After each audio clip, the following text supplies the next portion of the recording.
Hey, it's Les from the TV Dudes.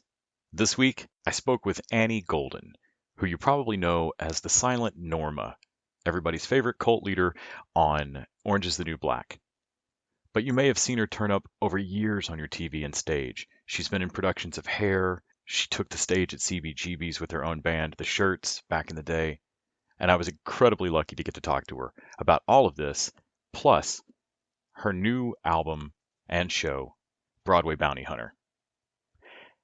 So we're going to do something a little bit different this time, and instead of opening with our normal music, I'm going to let Annie sing us in with a song from her new album, Spin Those Records.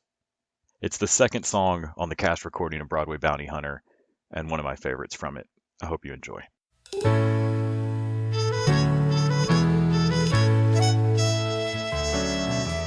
I used to be new. Everyone would cheer when I'd start to sing, and the papers called me the next big thing. I used to have you. They loved me a lot, but you loved me most. I was always the subject of every toast. But now you're gone, and now nobody's cheering. The next big thing no longer lies ahead. Each day is an attempt at persevering. I wish each day was yesterday instead. And I saved a dusty 45, one that captures a voice from another time, a memento of when I was in my prime back then, when you were alive. I could play it, sure, but I never do, 'cause the music just makes me think of you. Anyway, I guess that it's been a while since my 45s would have been in style. Oh well, as far as I can tell, they don't spin those records anymore. They don't spin no records anymore. And even if they did, I'd be too scared to sing along. 'Cause what if I've forgotten the song?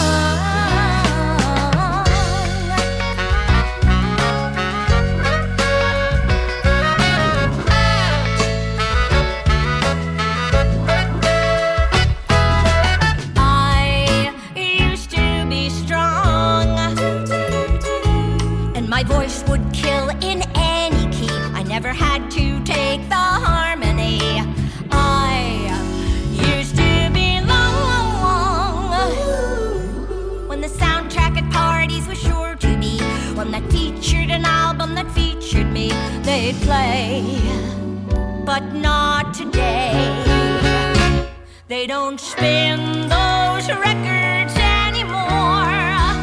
No, they don't. They don't spin no records anymore. No, they don't. And even if they did, I'd be too scared to sing along. 'Cause what if I've forgotten the song? No. Time moves forward and it moves fast. Time, oh yeah. I know there's a thing of the past. There's a thing in the past now, baby. It's living proof that nothing can last. Yeah, record long since played is sure to crack and fade. I don't want to be young. No, I want a goal and I want a place where the eyes don't roll when I show my face. There's so many songs to be sung, but I'm much too tired to generate a sound or a voice, and it's just too late for me. So regretfully, she won't spin those records anymore. I won't spin those records anymore. No records anymore. And inside in the cathedral, even if she did, she wouldn't want to sing along. 'Cause I know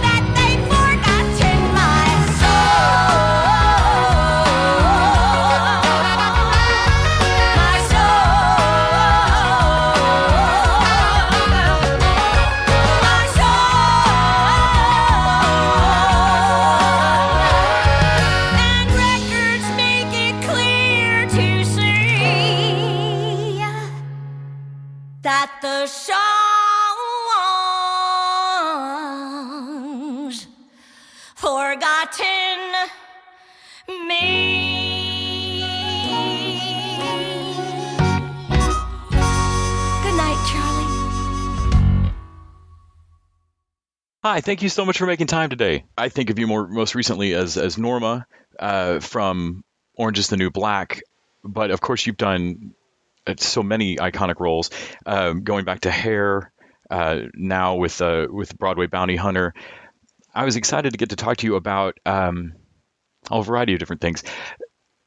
For me, your voice has a playful storytelling quality that always sounds fun and ready to crack wise a little bit or bring you into the song. And I'm interested for you when you think fondly about your own voice. I don't mean that to sound narcissistic, but how do you think of your sound of the Annie Golden, how you sing? Oh, gee, that's an interesting question. Thank you for the compliments. When I think about it, like a lot of us, we only see what we don't accomplish. We only hear and see what we don't accomplish. We don't really see what we do accomplish. But all the opportunities that I've had, it's just, people say, what's your favorite? My favorite is singing my own music. My favorite is fronting my band. My favorite is doing my cabaret act that I wrote, including songs that I wrote with other songs. So I don't really, I try not to dissect it too much. And it is hard for me to listen to myself, as it is hard for me to look at myself. But there's so much out there now that, I've that I've gotten over it, and so much positive feedback and affection for my characters that I just have to, throw caution to the wind and just say, I'm just doing my own thing, which is, for an artist, you have to earn that. And I've been doing it for a long time, so I don't really evaluate it. I just go, I'm pretty surprised by it a lot, and I just love trying new things, and I love working with composers who challenge me, and it's really wonderful. You just discover stuff about yourself even this late in the game, so it's so wonderful. Well, let's talk a little bit about Broadway Bounty Hunter. It's music and lyrics by Joe Iconis, book by Joe and Lance Rubin and Jason Sweettooth. Can you talk a little bit about getting involved in that project? From reading about it, it sounds like it was very much written with you in mind. Can you talk a bit about how that all came together? Yeah, it started. Kathy Evans at the Rhinebeck Writers Retreat reached out to Joe and said, "Is there something you'd like to work on? Is there something you'd like to write, but you haven't had the time to spend on it?" And he and Lance and Jason went back to Kathy and said, "We want to write something that Annie Golden stars in. We want to write something for Annie Golden." And so that's how it started. So they even just they contacted me and they said, we'd like to play you some. We want to show you something. So I was like, oh, okay.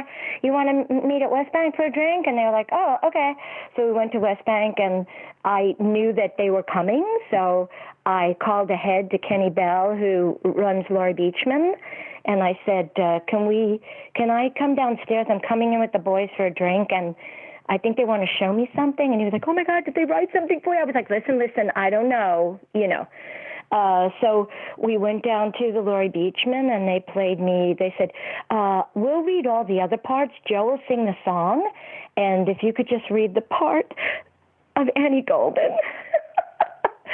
So that's how it started, and he had Woman of a Certain Age, which is the opening number, and he had Spin Those Records, which was, really an homage to me, an homage to someone who's had many cast albums and have many character references and many musical theater roles. And so that's how it started, and as we progressed, it just got better and better, right up to the point where when we were in rehearsal, for the production, which is what the cast album is.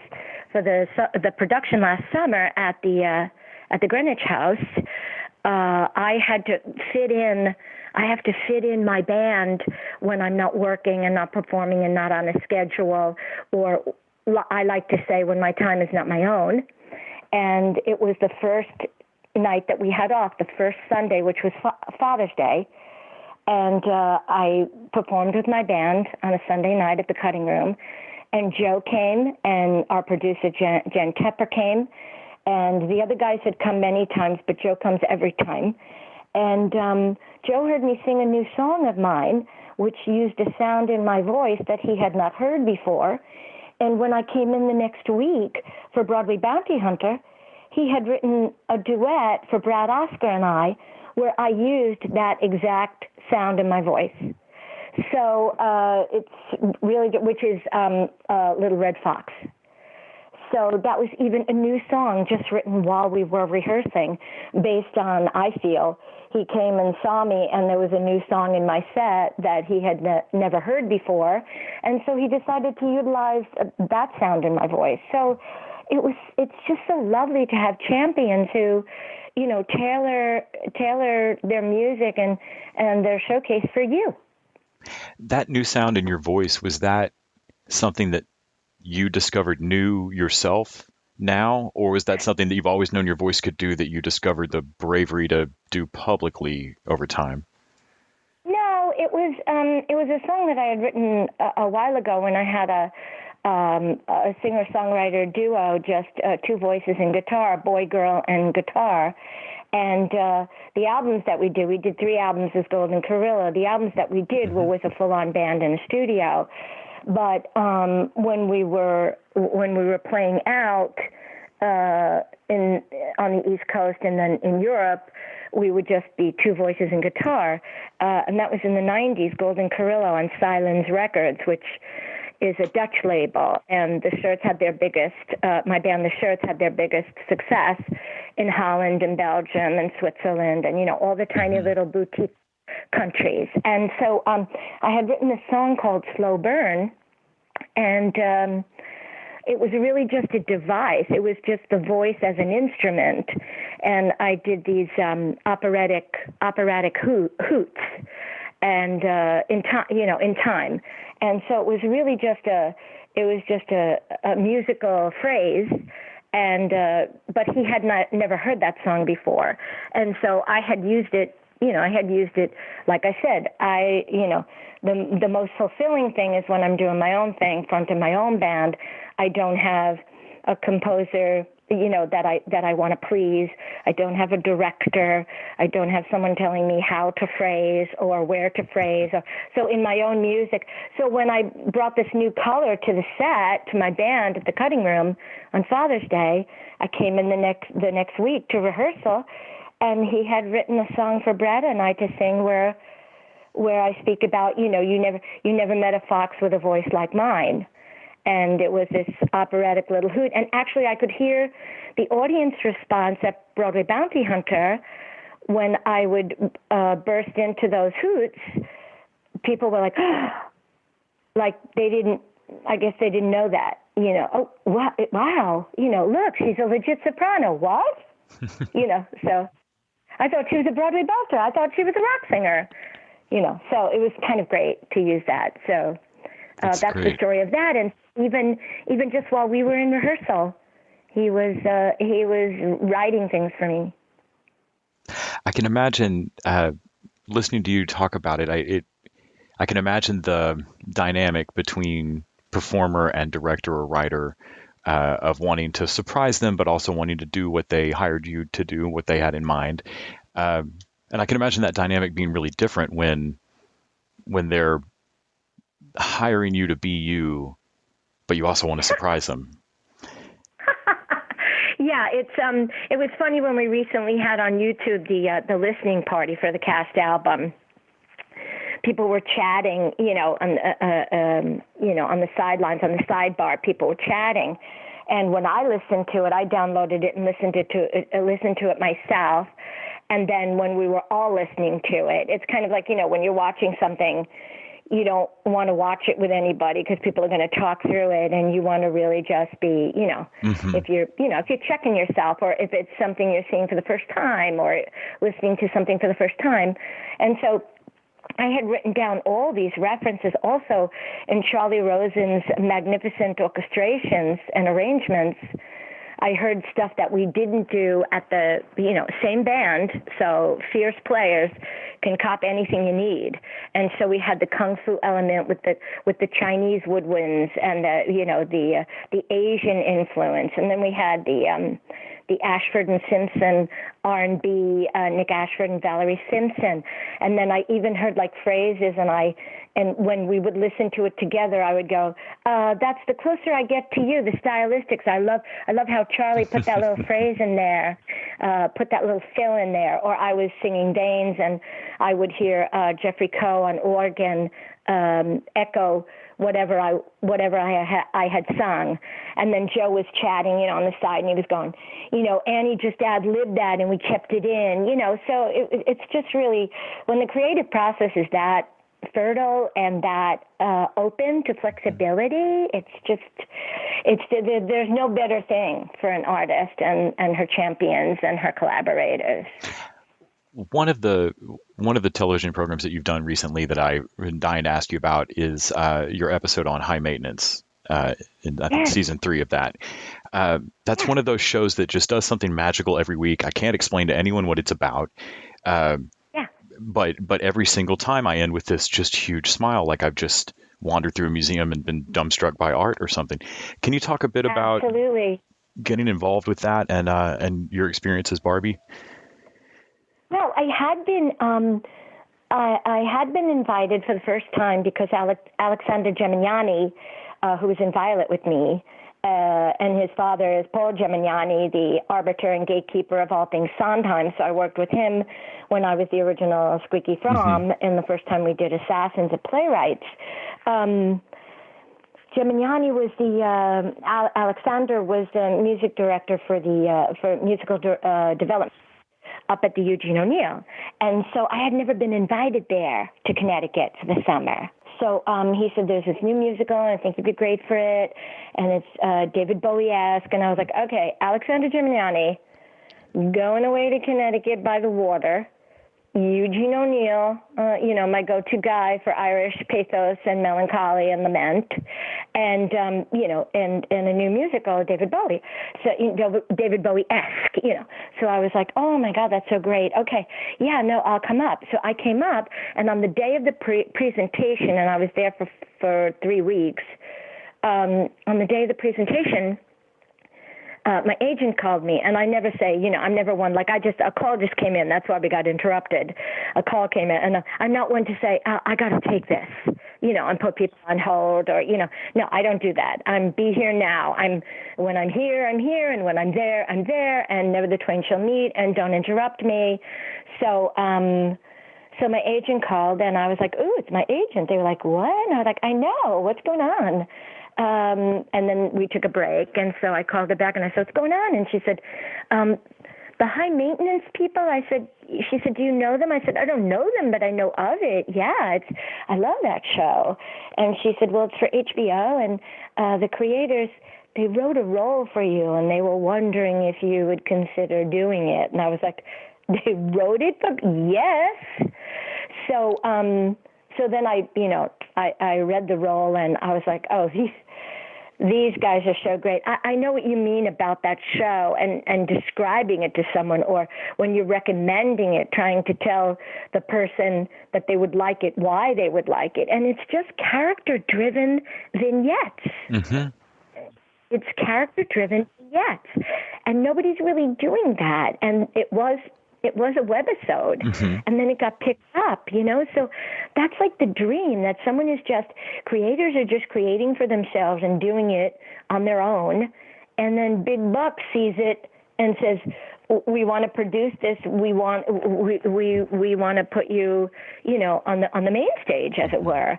And so I loved it, and and they let me, they would let me riff on stuff. They would say, Barbie would talk about this photographer, David Godless, and then they would say, do you know David Godless? Because they're young, so they don't know.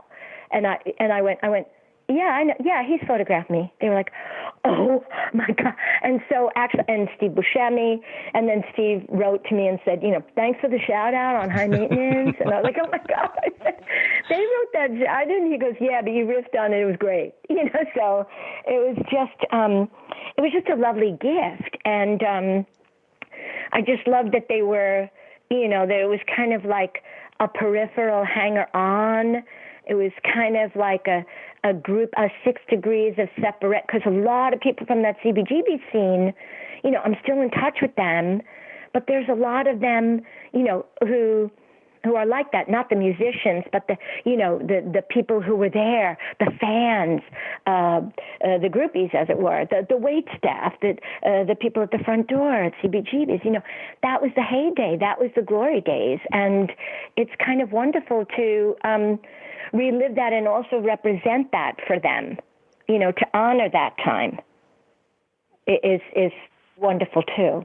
In so many of your roles, the productions are boundary pushing. I mean, well, Hair back in the day, but even just being on stage with the shorts at CBGB's. Can you talk a little bit about, even as you write songs now, as you find yourself singing other people's material throughout your career, what kind of themes, what jumps out to you as to what you love and what you find yourself returning to? What kinds of songs or what kinds of things continually speak to you? Well, I think it goes back to Bowie, changes. I mean, everything is moving so quickly now. And I mean, thank God for technology, because during this shut-in, lockdown, I did a 29-hour reading of a new musical. I did a podcast for Broadway Podcast Network called Bleeding Love, which was an original musical. So, I mean, you're able to continue inside your home. As long as your bathroom sink doesn't overflow and your neighbors are in the hallway knocking on your door. But because you're rinsing out your bandana because you went out today to grocery shop at 6:30 in the morning because you're elderly and 6 to 7 is your time. I mean, that's the topic I need to talk about, is changes, and not in a curmudgeonly old fart way where I'm looking back and going, in my day, or back but the changes and the loss of how it used to be. And it's kind of interesting that people are saying, oh, I kind of like, being home with my kids. I kind of like being home to cook food for the week, because if you're a busy person, you're hardly ever home, overflowing your bathroom sink, to annoy your neighbors. You're hardly ever home. So the changes are change and loss, progress and loss, what it costs to move forward. And, people say to me, can you talk about the CBGB's days? And, like Liverpool with the Beatles, you didn't know you were in some kind of world-changing or game-changing scene. You didn't know you were, but looking back, you were. And so, I'm still in touch with, the Talking Heads, Tina Weymouth and Chris Frantz, and I'm still in touch with, the Laughing Dogs, and I'm still in touch with those bands that I played with back then.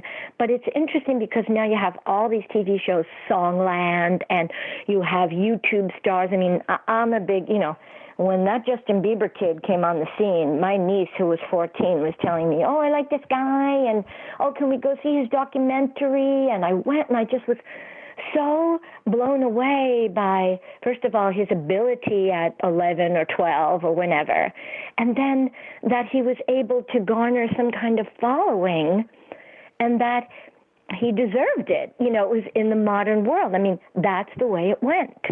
And Taylor Swift herself, just being a YouTube star and doing it for yourself. When I came up, there was also that, it was a boys' club. It was a boys' club when Grace Slick and Janis Joplin were doing it, but it was a boys' club when me and Debbie Harry were doing it too. It's just, and Patti Smith, and so it's kind of interesting. My topics would be changes, progress, and the cost of that, because even just in theater, you used to work 10 to 6 on a theater piece.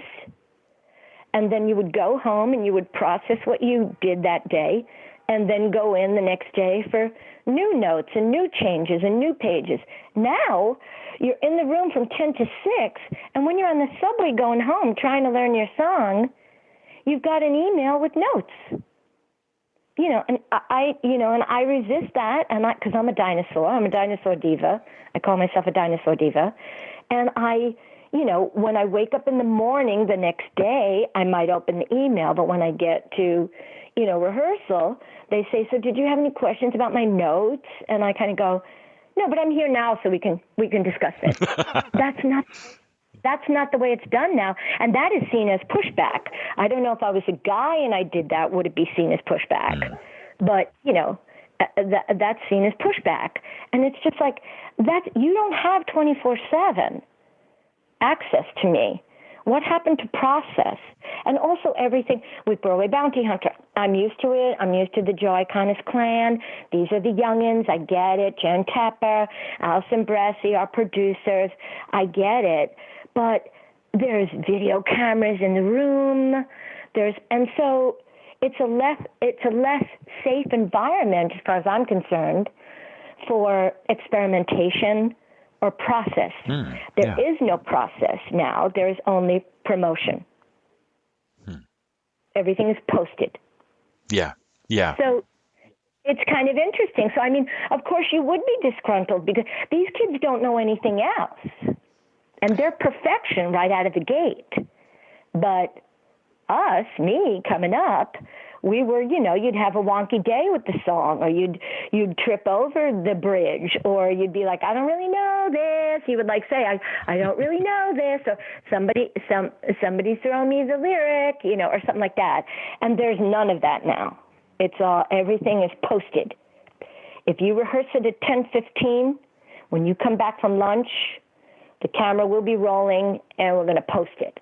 It's so crazy to me. Yeah, I could see where that would have a chilling effect on. Network. Yeah. But it would be, and it's only, and I'm with youngins. I'm with 20-something. I knew Joe, when he was 20-something. I knew Charlie. Then he introduced me to Charlie Rosen. Joe was 30-something and Charlie was 20-something. So I keep getting my foot in the door, and I always say to my peers, I go, if I introduce them to Charlie Rosen, if I introduce them to, Nick Blameyer, as a writer, I introduce them to Joe Iconis, I introduce them to Max Vernon, I introduce them to Shana Taub. I say, you want to get your foot in that door, because everybody's going to want a pixelated grandma, a spinster aunt, a nosy neighbor. People are going to need that. So you want to get with the newcomers. But it's a different game. It's a new deal. And if you don't roll with it, you're going to be, you're not going to be chosen. So you just learn how to deal with it. But when you say topics that I would write about, it would be change, progress, loss, the loss of whatever it is, whatever it costs you to be that modern, to be so current. I think about one of the main topics of the age is my whole life has been how fast everything's changing and accelerating and moving, and new tech and revolutions in the world. And I think this is the first time that I've ever seen us go through a contraction where people lose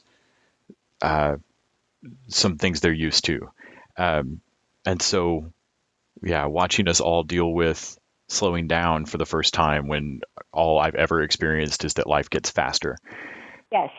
And it's also, it's something like when this first started, before the masks and everything, my friend sent my piano player from the Shirts. I'm still in touch with, my bandmates. And my piano player from the Shirts sent a video of a young doctor that he knows, who's a respiratory specialist. And he gave a talk. And then I guess it was on a group chat and people asked questions. This young man was so wonderful in waylaying the fear, taking control, don't be overwhelmed, be informed, it's logical, protect yourself. So it was so rational. And then they took questions, and one of the questions was, doctor, when I get my Starbucks, should I? And I just went, oh my, get your Starbucks. And he didn't judge, because he's a young person himself. He didn't judge, and he said, well, I would do this and I would do that. And you know what? Really, I guess I would make your coffee at home. So he didn't judge and he didn't dismiss. And me, like I was the elder listening, and I was going, stop, get your Starbucks. Don't be getting takeout. Don't be going, it was just crazy to me. And so I kind of laughed, like anyone who would ask that question was not listening, or was absorbing, So, or was in their thing, and not ready to let go or recalibrate. Mm-hmm. Recalibrate, So I thought that was really kind of a telling moment, and I loved the way his bedside manner, and I also, because I'm dealing with the youngins, I don't resist. I go with the flow. If they wanna, when you come back from lunch, if they wanna roll, the video on your song and your blocking and your dance and post it to garner interest in your project.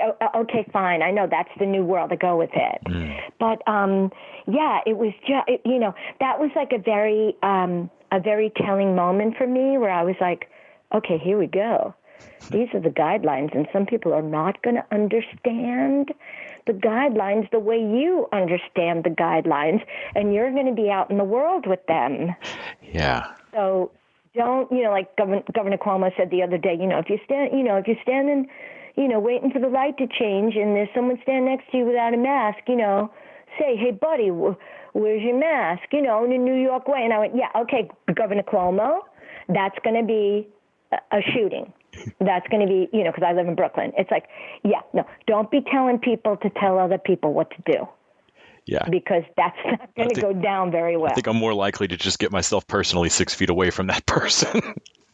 Exactly. That's what it is. I mean, I live on a big boulevard in Brooklyn, and so I was standing waiting for the light, and a woman came up on me too close, and I stepped back, and then I was in the bike lane. So I nearly got hit by a bicycle. So, I mean, it's just like, oh, my God, let me get back in my house and overflow my sink in the bathroom while I rinse out my bandana, because at least I know the people who are yelling at me are my neighbors. So at least I know.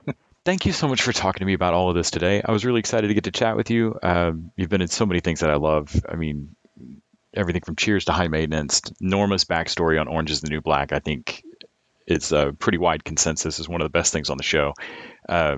Cult of Norma was just too fun. I have to say, I miss hugs. And I used to be on the subway, and people go, "Are you Norma?" And I would be like, because I'm not a self-important, I don't, So I was, I would avoid it. I'd be like, "Oh my God, they see me. Oh my God, what is this?" And then they'd go, "Can I give you a hug?" If it was Norma, it was always, "Can I give you a hug?" And I miss hugs. I hated it when I was out there, and now I freaking miss them. So that's totally something of the New Deal, where I was like, I was always uncomfortable when I was being, trapped in a subway car coming from the theater district, or, 54 below, late night, 2 a.m. from a Joe Iconis show or whatever. And then on the subway, and someone would be sitting across from you, photographing you without asking you, videotaping you when you were pretending to be asleep because you know that they recognized you. But when someone would say, "Can I give you a hug?" that was like the best. Because then you know what you mean to people, and you know what your work means to people. Yeah, I just keep thinking about how special all of that kind of contact and showing of affection will be once we can reestablish that. Yeah, absolutely. Yes, totally. I mean, and I believe, I believe that it's going to be okay, but, I just saw a piece on, Austin, some bars in Austin, Texas are opening up, and I'm like, oh, Lord, okay, really?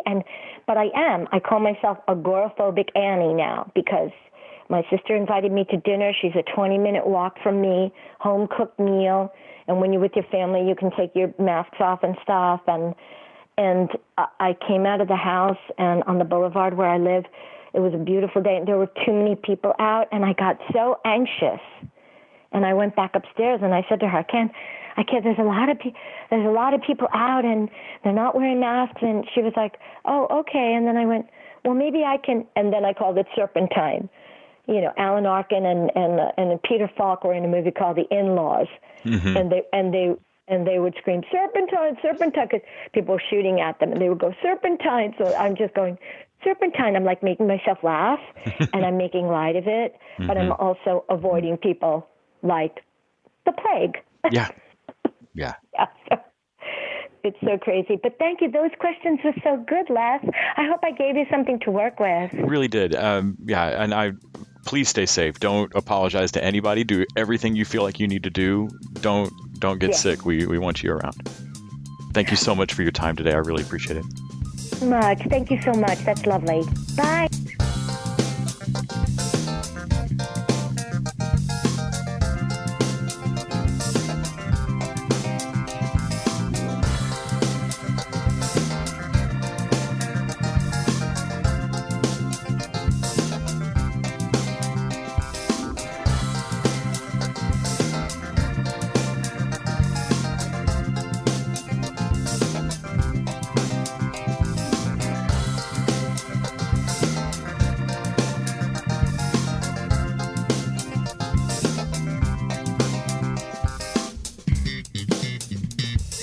TV Dudes is an independently run podcast out of Austin, Texas. We are exclusively listener-supported. If you'd like to help us out, go to patreon.com/TVDudes. You can also find us on Facebook, Twitter, and Instagram at TV Dudes. All the music for our show is done by our friend and original TV Dude, Gregory J. Amani Smith. To find out more about us, go to thetvdudes.com. I'm Randy Lander. I'm Les Weiler. And I'm Kyle Scott. Thanks for listening.